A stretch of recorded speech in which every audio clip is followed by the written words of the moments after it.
सूरत railway station पर भारी भीड़ उमड़ी। अब भारत सरकार ट्रेन खूब लगातार चला रही है और कोई कहती कुछ बात की तकलीफ नहीं है और स्पेशल ट्रेनें भी चला रही है। और गुजरात में आज बहुत भीड़ उमड़ रही है और सरकार उस पर बेकाबू हो रही है भीड़ और उसको संभाल नहीं पा रही है। कुछ माह पहले जब लंबी दूरी की रेलगाड़ियों का किराया बढ़ाया गया था तब यह उम्मीद थी कि यात्रियों की सुविधाओं और उनकी दिक्कतों पर भी ध्यान दिया जाएगा, लेकिन ऐसा कुछ देखने को नहीं मिला। अब सरकार के एक नए फैसले ने यात्रियों की मुश्किलें और बढ़ा दी हैं। नए नियमों के मुताबिक अगर कोई व्यक्ति रेलगाड़ी के रवाना होने के निर्धारित समय से 8 घंटे पहले अपना टिकट रद्द कराता है तो उसे कोई पैसा वापस नहीं मिलेगा, जबकि पहले यह समय सीमा 4 घंटे की थी। कई बार ऐसा होता है कि लोगों को निजी कारणों से अंतिम समय में यात्रा रद्द करनी पड़ती है, मगर अब ऐसा करना जेब पर भारी पड़ेगा। हालांकि सरकार का दावा है कि इससे प्रतीक्षा सूची वाले यात्रियों को सीट पाने के ज़्यादा अवसर मिलेंगे और इससे टिकटों की कालाबाजारी पर भी रोक लगेगी।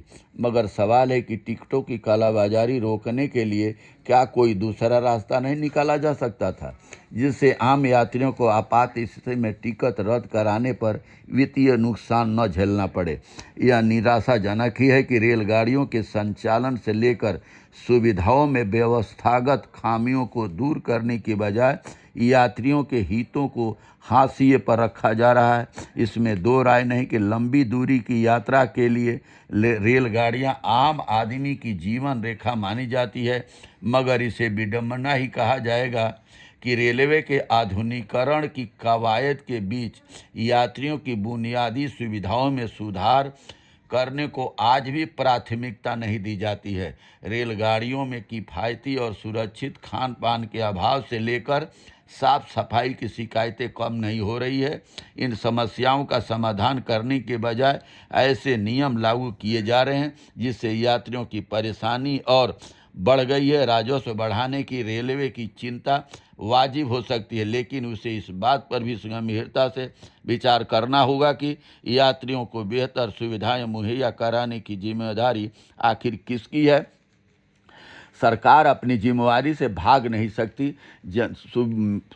रेलवे आम जनता की सुविधाओं के लिए एक सुगम यातायात परिवहन था, मगर ये व्यापारी, ये भाजपा सरकार जब से आई है तब से ये रेलवे क्या हर चीज़ को बिजनेस में डाल दिया है, जिससे गरीब मजदूर परेशान जो सफ़र करता है, जो टिकट नहीं बनवा पा रहा है, वो सफ़र करने के लिए मारा मारी कर रहा है। जिसका उदाहरण गुजरात में आज मिला कि अब नहीं आऊँगा दोस्त बता देना। उधना रेलवे स्टेशन पर यात्रियों के सैलाब के बीच एक शख्स बार बार अपने शब्द दोहरा रहा था, अब नहीं आऊँगा दोस्त, अब नहीं आऊँगा दोस्त बता देना।